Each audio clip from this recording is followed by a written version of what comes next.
Je vais être claire dès le départ. Chaque mot est la vérité à 100%, et mes souvenirs sont d'une clarté absolue. Rien n'est flou pour moi, car ça a été si traumatisant que je ne peux pas et ne veux pas l'oublier. J'ai grandi dans des valeurs chrétiennes, allant même dans une école catholique privée pendant quelques années. Malgré ça, j'étais un enfant à problème, et je n'ai jamais vraiment cru à tout ça. Je détestais aller à l'église. Avançons maintenant jusqu'à mon adolescence, là où tout a commencé. À 12 ans, j'étais passionnée par tout ce qui touchait au mystique et au mystérieux. Je lisais des livres et parcourais des sites sur tout, extraterrestres, conspirations, fantômes, médiums, sorcellerie, Illuminati et le démoniaque. C'était vers 2003, juste après le tournant du millénaire. Tout ça me fascinait, mais je n'avais aucune preuve ni raison d'y croire. Ce n'est que lorsque ma famille a décidé de déménager que ces choses ont commencé à devenir plus tangibles. Mes parents avaient trouvé une maison qu'ils pensaient parfaite pour nous et étaient sur le point de conclure l'achat. Ma mère voulait que sa propre mère, ma grand-mère, vienne l'approuver d'abord. Pendant que je courais dans les pièces vides pour choisir celle qui serait ma chambre, ma mère faisait visiter la maison à ma grand-mère. Après la visite, ma grand-mère se sentait mal à l'aise dans la maison, en particulier à l'étage. Elle n'aimait pas la façon dont il était agencé et s'inquiétait de ce qui pourrait arriver s'il y avait un incendie pendant que moi et mon frère étions là-haut. Ce n'était pas suffisant pour dissuader ma mère. Après avoir inspecté la maison, nous sommes retournés à la voiture. Pendant le trajet, ma mère a dit à ma grand-mère qu'elle avait été troublée car elle aurait juré avoir vu une petite fille la regarder depuis la fenêtre du 2e étage. Ça a poussé mes parents à enquêter sur l'histoire de la maison et ils ont découvert stupéfaits qu'il y avait effectivement eu un incendie à l'étage plusieurs années auparavant et qu'une jeune fille y avait péri. Cela dit, cette étrange coïncidence n'a pas suffi à les empêcher d'essayer d'acheter la maison. Ce qui les a arrêtés, c'est qu'à l'inspection, on a découvert une infestation de cafards et ma mère refusait catégoriquement cela. Nous avons donc trouvé notre véritable nouvelle maison dans une ville voisine. Celle-ci a été approuvée beaucoup plus rapidement et ma grand-mère l'a validée aussi. Quelques jours chargés passent et nous sommes installés dans notre nouveau foyer. C'est alors qu'on frappe à la porte. C'était la femme qui vivait là avant et qui nous avait vendu la maison. Elle voulait nous transmettre un message. Sa mère était morte dans la maison et apparaissait parfois, mais qu'il ne fallait pas s'inquiéter, car elle était gentille et simplement attachée à l'endroit. Gardons ça en tête pour plus tard. Quelques semaines plus tard, je m'étais fait un nouveau meilleur ami qui habitait au bout de la rue. Mon numéro de maison était le 112 et le sien le 12. Je trouvais ça cool, mais sans signification particulière. Rapidement, je me suis rapproché de sa famille et eux de la mienne. On se voyait souvent pour des soirées entre voisins. Lors de notre première rencontre, ses parents ont demandé aux miens comment s'était passé le déménagement et mes parents leur ont raconté. C'est là que les choses sont devenues étranges. À notre grande surprise, la famille de mon ami avait vécu dans la maison que nous avions failli acheter pendant une bonne dizaine d'années. Ils ont expliqué qu'ils avaient déménagé parce que cette maison était incroyablement hantée. Selon eux, il y avait 2 fantômes, une jeune fille et un vieil homme malveillant. Ma famille était choquée, l'intuition avait été juste jusqu'ici. Mon ami avait 3 grands frères, 2 petits frères et 2 petites sœurs dont une adoptée. Ils tenaient aussi une garderie chez eux, donc la maison était pleine en permanence. Chacun des grands frères avait vécu des expériences traumatisantes dans cette maison. L'aîné, qui avait 21 ans à l'époque, ne dormait toujours pas sans lumière à cause de ça. C'était la première fois de ma vie que je voyais plusieurs personnes confirmer et s'accorder sur des activités spirituelles de manière crédible. Avançons maintenant jusqu'à mes 14 ans. Toujours passionné par les fantômes et les esprits, je ne voulais rien de plus qu'interagir avec eux d'une manière ou d'une autre. Mais malgré tout ce que j'avais entendu, je n'avais jamais vu la moindre preuve de leur existence. C'était frustrant. J'ai essayé toutes sortes de méthodes, boule de cristal, miroir dans le noir, encre noire, recherche sur les Nokiens, absolument tout ce qui existait. Rien ne fonctionnait, jusqu'à ce que j'ouvre une planche Ouija à mes 15 ans. S'il y a un seul message à retenir de tout ça, c'est celui-ci. Du fond de mon âme, n'utilisez jamais une planche Ouija, point. Je ne l'ai pas utilisée immédiatement, mais un jour, mon ami et moi étions ensemble, comme d'habitude, et je me suis souvenu de la planche Ouija que j'avais reçue. Je lui ai demandé s'il voulait l'essayer avec moi, et il a accepté à contre-cœur. Je l'ai fait descendre au sous-sol avec moi, l'endroit parfait évidemment. J'ai ouvert la boîte, posé la planche et mon ami a paniqué. Je me suis moqué de lui et j'ai dit « Je vais le faire tout seul alors ». J'ai posé le petit curseur sur la planche et j'ai commencé à poser des questions, mais rien, absolument rien. J'étais extrêmement déçu. Je pensais vraiment que ce serait le moment, mais non. J'ai remis la planche dans la boîte, je suis remonté et c'était fini. Ou du moins c'est ce que je croyais. Mon Dieu, à quel point je me trompais. Dès les jours suivants, j'ai commencé à vivre des choses inhabituelles. D'abord des choses simples, des lumières qui se comportaient bizarrement, mes chiens agissant de façon étrange, des objets et des portes qui bougeaient. Mais pour moi, c'était spectaculaire. Je n'avais absolument aucune peur. Au contraire, j'étais excitée comme jamais et encore plus plongée dans l'occulte. Je me disais, ça y est, c'est ce que j'attendais de l'activité paranormale. Ces phénomènes ont continué régulièrement pendant les 2 années suivantes. Puis finalement c'est arrivé. J'ai vu mon tout premier fantôme. J'avais 16 ans à ce moment-là et je passais de la cuisine à la salle à manger pour aller vers le salon. Alors que je traversais l'encadrement entre la cuisine et la salle à manger, j'ai vu du coin de l'œil ce que je pensais être ma mère marchant vers la cuisine depuis le couloir. J'ai remarqué sa robe rose, ce qui m'a un peu perturbée car ma mère ne porte jamais ce genre de vêtements. Ce n'est qu'en arrivant dans le salon que j'ai vu ma mère et mon père assis sur le canapé en train de regarder un film.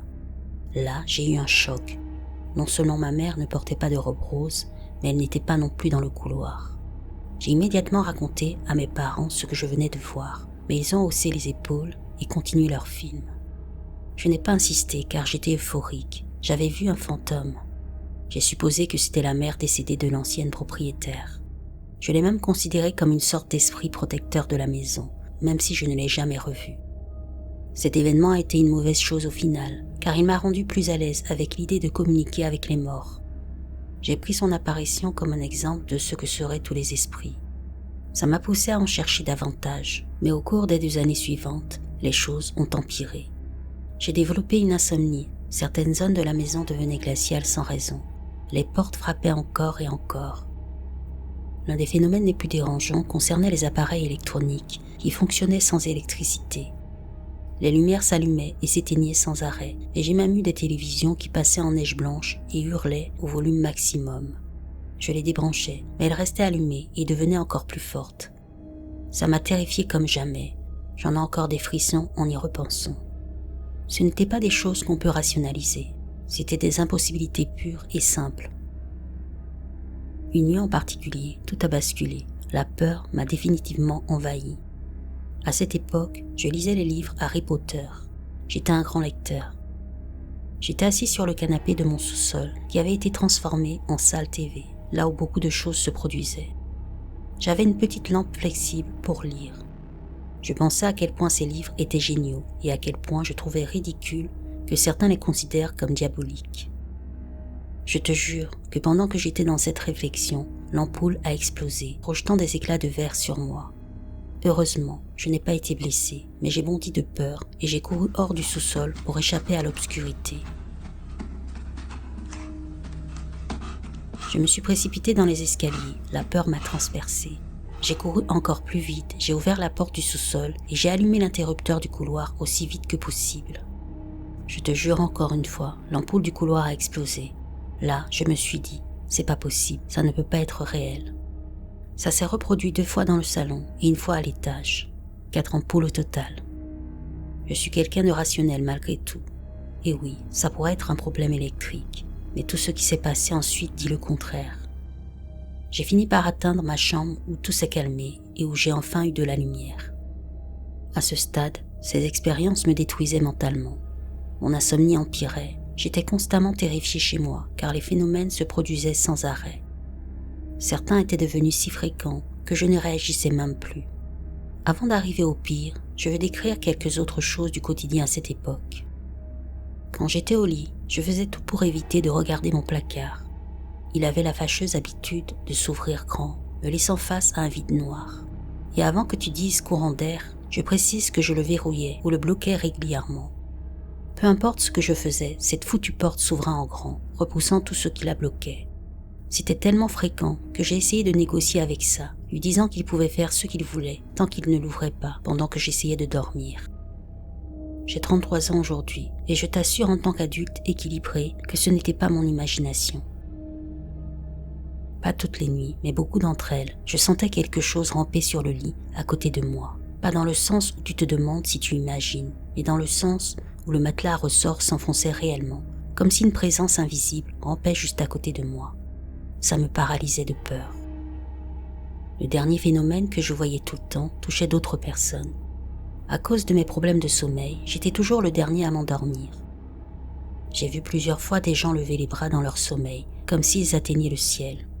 Un jour, un cousin et 2 amis dormaient chez moi et je les ai vus l'un après l'autre lever les bras. J'avais l'impression que ça me narguait, que ça me montrait qu'ils pouvaient faire ce qu'ils voulaient, à qui ils voulaient.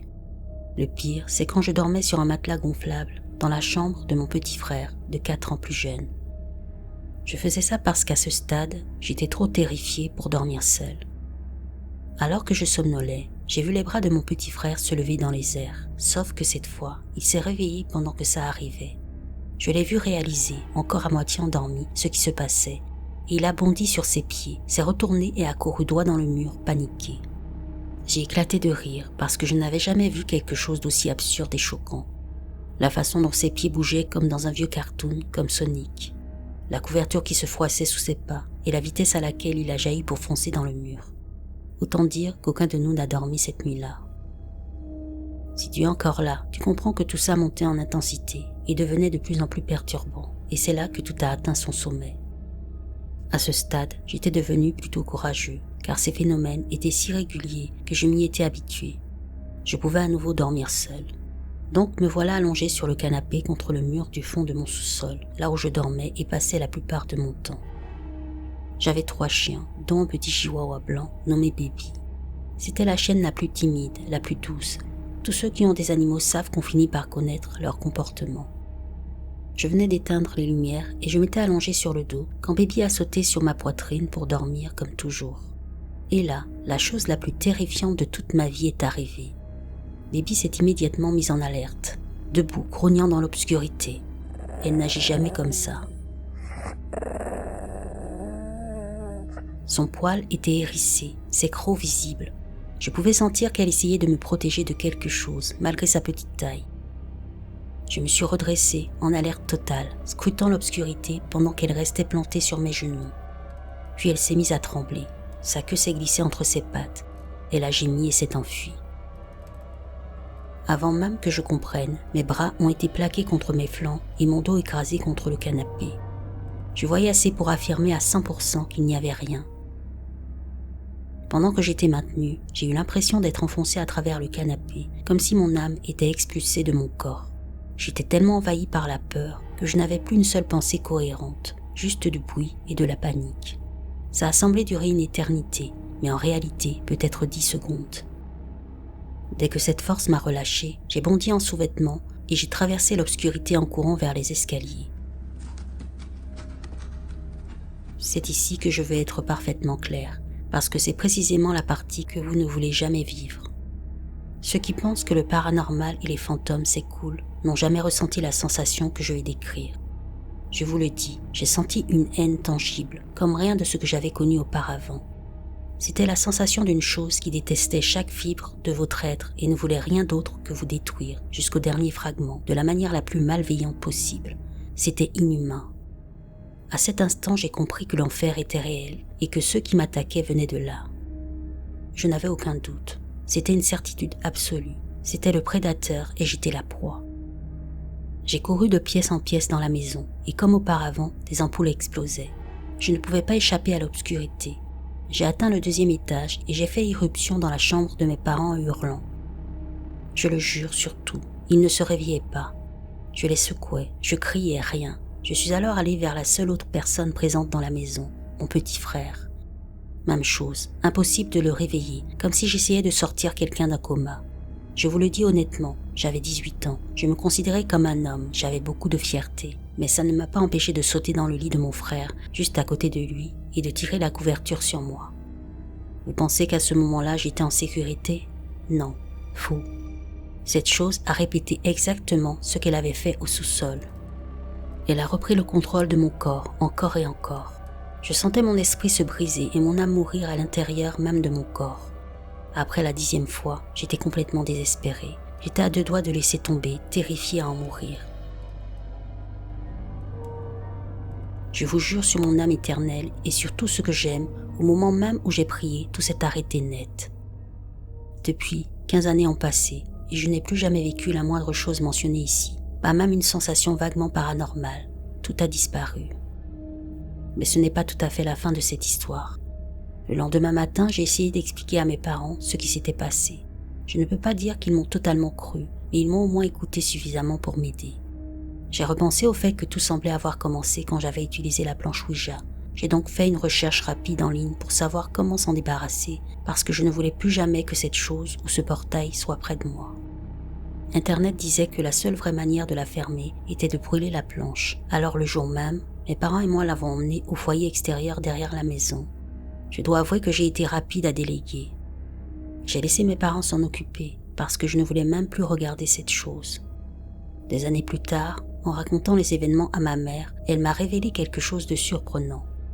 Elle m'a dit qu'elle me croyait parce que ce jour-là, sans que je le sache, la planche Ouija ne brûlait pas. Elle m'a expliqué qu'elle et mon père l'avaient aspergée d'essence et qu'elle restait intacte. Ils ont fini par la jeter dans la poubelle et ont regardé le camion Ben l'emporter. J'ai supposé que ça avait suffi puisque rien n'est jamais revenu. J'aime imaginer qu'elle a fini par être incinérée à la décharge. Comme je l'ai dit au début, je n'ai rien inventé ni exagéré. J'ai envisagé l'hypothèse de troubles mentaux, mais j'ai 2 arguments contre ça. Les médecins ont toujours trouvé ma santé mentale normale, et quoi qu'il en soit, tout s'est arrêté instantanément au moment où j'ai prié. Méfiez-vous de 3 heures du matin. Il y avait quelque chose de réel latent. Ce n'est qu'à partir de 3h30 que tout semblait retomber. Je ne peux pas vous dire pourquoi cette heure a un effet, mais il y avait toujours une intensité supplémentaire dans cette plage. J'ai précisé dès le début que je ne demandais pas qu'on me croie, seulement d'aider ceux à qui cela pouvait servir. Je maintiens tout ce que j'ai dit. Même si certains passages semblent clichés, c'est vraiment ce qui s'est passé. Je me demande combien de gens vivent des choses similaires, parce qu'il y a beaucoup de points communs avec les films et la fiction horrifique. Personne ne s'attend à ce qu'un petit jeu en carton ait un vrai pouvoir. Mon meilleur avis est que j'ai franchi une limite en essayant de communiquer avec l'autre côté. Si vous n'avez jamais vécu ce genre de choses, oui, ça paraît tiré par les cheveux, et je comprends totalement. Moi-même, je n'aurais jamais cru que ce genre de choses pouvait arriver dans la vraie vie, jusqu'à ce que ça m'arrive.